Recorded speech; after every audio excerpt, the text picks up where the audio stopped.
Hello everyone, welcome back to my YouTube channel.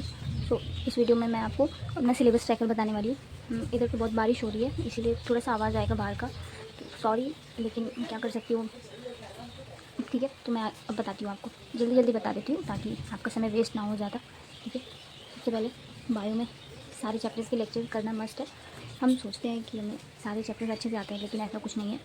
अभी थोड़ा level up करके question आएंगे ना, तो बायो में भी दिक्कत हो सकती है। तो इसलिए बायो के लेक्चर्स देखना ज़रूरी है। जो इजी टॉपिक्स होते हैं वो आप ना भी देखो, लेकिन जो कॉन्सेप्चुअल पार्ट होता है उसे देख लिया करो बस। ठीक है, तो बायो में सबसे पहले लेक्चर्स, फिर उसके नोट्स बनाने हैं तो बनाओ, नहीं तो कोई दिक्कत नहीं है, एनसीईआरटी से ही पढ़ सकते हो, और या फिर उसी में स्टिकी नोट्स के साथ चिपका दिया करो तो वो भी चलेगा। ठीक है, प्रैक्टिस शीट्स 2 मैंने लिखी है, अगर एक और भी मिलेगी तो उन्हें भी कर लूँगी। ठीक है, एनसीईआरटी एक तो हर लेक्चर के बाद कि जितना कि नोट्स में लिखा है उससे एक्स्ट्रा कोई लाइंस बचेंगी तो एनसीईआरटी में मार्क कर लूँगी, नहीं तो एनसीईआरटी तो सारी कवर होती है नोट्स में। ठीक है, तो एनसीईआरटी एक बार चैप्टर के साथ साथ और एक बार लास्ट में जब चैप्टर एंड हो जाएगा तब करना है। ठीक है, ये 2 बार, तो ज़्यादा लाइंस नहीं आएगी मेरे हिसाब से, क्योंकि नोट्स में तो सब कवर ही होता है। ठीक है, फिर आए रिवीजन आप अपने मन से जितना चाहे उतना कर सकते हो। मैं तो 4-5 बार कर सकती हूँ दिसंबर तक, देखती हूँ।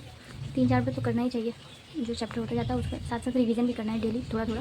ठीक है, अब ये तो बायो का हो गया। अब मैं फिज़िक्स का बताती हूँ आपको। ठीक, फिज़िक्स में तो सारे चैप्टर्स लिख लिए, लेकिन बेसिक मैथ्स से तो कोई जेई और नीट के पीवाईक्यू तो नहीं होते हैं बेसिक मैथ्स के लिए खास करके। तो उसके लेक्चर्स, नोट्स और क्लास के क्वेश्चंस और डीपीपी मिलती है तो वो कर लूँगी। प्रैक्टिस शीट मिलेगी तो करूँगी, नहीं तो नहीं करूँगी। ठीक है, और जेई और नीट के पीवाईक्यू तो बेसिक मैथ्स और वेक्टर के अलग से नहीं आते हैं।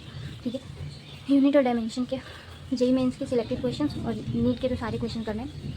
एसीपी सर ने बोला है कि वो जेई मेंस की शीट भी देंगे अलग से, जो कि ज़रूरी है, जो करना ज़रूरी है। ठीक है, तो ये हो गया सारे चैप्टर्स के लेक्चर्स, नोट्स, फिर क्लास के क्वेश्चन पहले, फिर डीपीपी, उसके बाद नीट एडवांस एजीपी सर की बुक है वो करूँगी, और एक प्रैक्टिस शीट 1 से 2 जितने मिलेंगी वो कर लूँगी। और जेई और नीट के पीवाईक्यू ये चैप्टर खत्म होने से पहले साथ साथ करने हैं। ठीक, ये नहीं कि लास्ट में छोड़ देना है, सब साथ साथ कर लेना है ताकि फिर इन चीज़ों का बैकलॉग ना हो जाए, तो साथ साथ कर लेना ही ठीक रहेगा। ठीक है, तो ये तो फिज़िक्स का हो गया। केमिस्ट्री के लिए मैं बताती हूँ। ठीक है, तो केमिस्ट्री में भी सारे चैप्टर्स के नाम यहाँ पे लिखे हुए, उनके लेक्चर्स, सबसे पहले लेक्चर्स तो करने ही होंगे, फिजिक्स केमिस्ट्री उतनी अच्छी नहीं है तो उनके लेक्चर्स, नोट्स बनाने हैं। फिजिकल केमिस्ट्री में तो बहुत सारे नोट्स बने हुए हैं मेरे, तो उनके बनाऊंगी, या फिर सेम टीचर से ही पढ़ रही हूँ तो बनाने की ज़रूरत तो नहीं पड़ेगी, कुछ एक्स्ट्रा होगा तो लिख लूँगी। ठीक है, और नए क्वेश्चन होंगे, उन्हें मैं सारे क्वेश्चन नहीं लिखती क्लास के, जो मुझसे नहीं बनते हैं मैं सिर्फ वो लिखती हूँ और नोट्स बनाती हूँ, क्योंकि मुझे पीपीटी जो होती है, जो पीडीएफ होती है, उनसे पढ़ने में थोड़ी दिक्कत होती है। कॉपी में लिखा रहता है तो ठीक रहता है। ठीक है, तो नोट्स हो गए। डीपीपी तो मिलती है, हर इंस्टीट्यूट में मिलती है। ठीक है, और क्लास के क्वेश्चन और डीपीपी थोड़े मिलते जुलते होते हैं, क्योंकि जो सर क्लास में पढ़ाते हैं वही उसी के हिसाब से डीपीपी देते हैं, उसी टॉपिक पर। ठीक है, और प्रैक्टिस शीट्स मिलती है 1 से 2 सब में, हर टीचर देते हैं प्रैक्टिस शीट अलग से, तो वो कर लूँगी। अभी तो पता नहीं कौन सी शीट मिलेंगी। ठीक है, उसके बाद यहाँ पे सीएसडी शीट शायद ये सर्विस सर ने बोला है, देखिए क्या देते हैं पता नहीं। तो ये तो हो गया। और फिर नीट के पीवाईक्यू, तो नीट के पीवाईक्यू के बुक, मतलब कि नीट की जो पीवाईक्यू है उसकी बुक तो है मेरे पास, जेई की नहीं है। जेई के लिए सिलेक्टेड क्वेश्चन सर देंगे, वो करूँगी।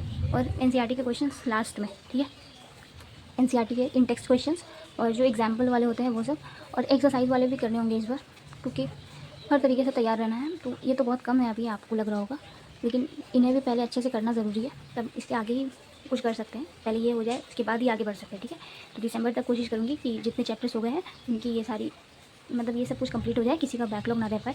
ठीक है, तो ये तो हो गया फिजिक्स, केमिस्ट्री और बायो का। और आप कैसे बना रहे हो अपने सिलेबस ट्रैकर तो आप बता सकते हो, और किस बैच से हो। मैं तो मंथन से हूँ, मंथन 2.0।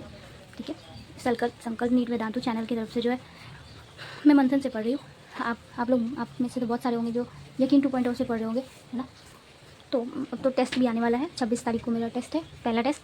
बेसिक मैथ्स, वेक्टर, फिजिक्स में आ रहा है, और केमिस्ट्री में मोल कॉन्सेप्ट्स और सॉल्यूशन कॉलिगेटिव प्रॉपर्टी तक। ठीक है, और बॉटनी में सेल पूरी आ रही है। जूलॉजी में बायोमोलिक्यूल लिपिड तक आ रहा है। ठीक है, तो जो मंथन वाले होंगे उनको तो पता ही होगा। और यकीन 2.0 का भी शायद टेस्ट हो चुका है या होने वाला है, वो मुझे नहीं मालूम है अभी उतना। तो आपका भी टेस्ट है, तो अच्छे से प्रिपेयर करें। ठीक है, तो मिलते हैं नेक्स्ट वीडियो पे। और अगर आपको वीडियो पसंद आई हो तो प्लीज़ कमेंट ज़रूर करें, लाइक करें या ना करें, आपकी मर्ज़ी, लेकिन कमेंट में ज़रूर बता देना कि आपको पसंद आ भी रही है या नहीं आ रही है। ठीक है, तो ठीक है, मिलते हैं नेक्स्ट वीडियो पे, तब तक के लिए bye bye. Thank you for watching.